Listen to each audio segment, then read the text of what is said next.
Тіл мемлекеттің тоғырлы тірегі. Лисаковта осындай тақырыпта форум ұйымдастырылды. Ол Қазақстан халқының тілдер күніне және Ахмет Байтұрсынұлының 150 жылдығына арналды. Онда қаламызда қазақ тілін дамыту, насихаттау жұмыстарының қалай жүріп жатқандығы баяндалып, мәселелер көтерілді, ұсыныстар жеткізілді.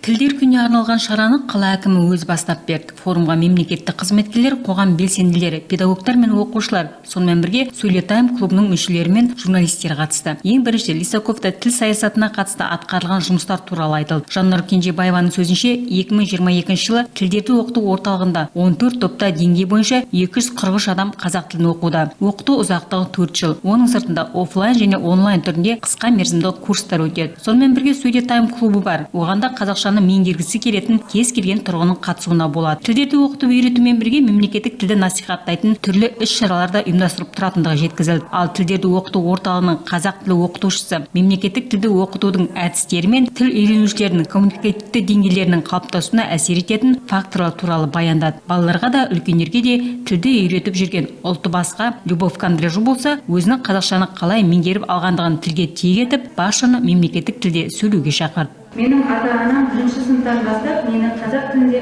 оқытатын мектепке жіберді.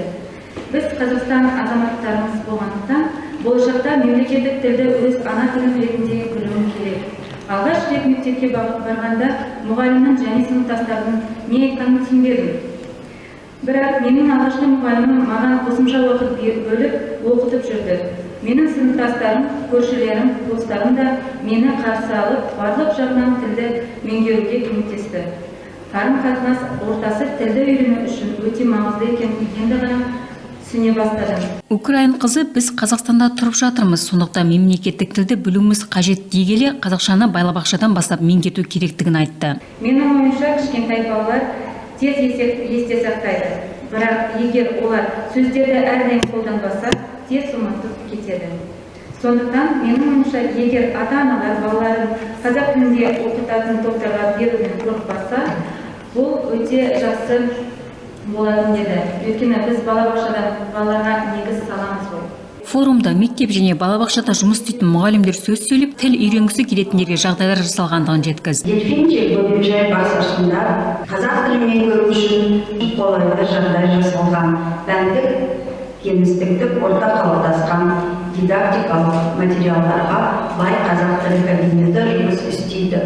Ұлттық гостиндердегі қуыршақтар, тұрмыстық заттар, жайлау, халықтық қолданбалы шығармашылық туындылары, көрнекті құралдар бар. Мектеп гимназияда 8 жылдың көлемінде жұмыс істеп жатырмын. Мектебімізде бүгінгі таңда 860 оқушы бар. 2 ауысымда жұмыс істеп жатқан қаладағы үлкен мектептердің бірі болып саналамыз. Мектебіміздегі жұмыс істеп жатқан қазақ тілі әдебиет пәнінің мұғалімдері 12, біздің қазақ тілі 1000 өлім 1000 тірілген тіл. Биылғы жылы қазақ әліпбиінің негізін қалаушы ұлы бабамыз Ахмет Байтұрсынұлының 150 жылдық мерейтойы болып отыр. Жасалып жатқан барлық іс-шаралардың барлығына сәттілік тілеймін. Ұлы бабамыздың салып кеткен сара жолымен жүруге тырысып жүрген бүгінгі таңдағы оқу орындарында және де балабақшаларда жұмыс істеп жатқан қазақ тілі мен әдебиеті пәнінің мұғалімдеріне, ұстаздарына биылғы оқу жылының басталуы сәтті болсын деп білдіргім келеді. Шара ұлт ұстазының туған күніне арналғандықтан ұлттық жазудың реформаторы, ағартушы Ахмет Байтұрсынұлы туралы ақпараттар берілді. Жазығым не деп қоғамға сұрақ қойған, ақыры саясат құрбаны болған Ахмет Байтұрсынұлы бір тұлғаға емес, 1000 тұлғаға жол бастаған кемеңгер. Автор өзінің ең маңызды еңбегі маса жинағында мәдениеті мен білімі жоғары қоғам құру идеясын баяндаған. Ахмет Байтұрсынұлы поэтикалық шығармаларында өз тағдыры үшін жауапкершілікке шақырды. Әрбір жеке тұлғаның дамуы үшін, бақытты да баянды өмір сүруі үшін білімнің маңыздылығын атап көрсетті.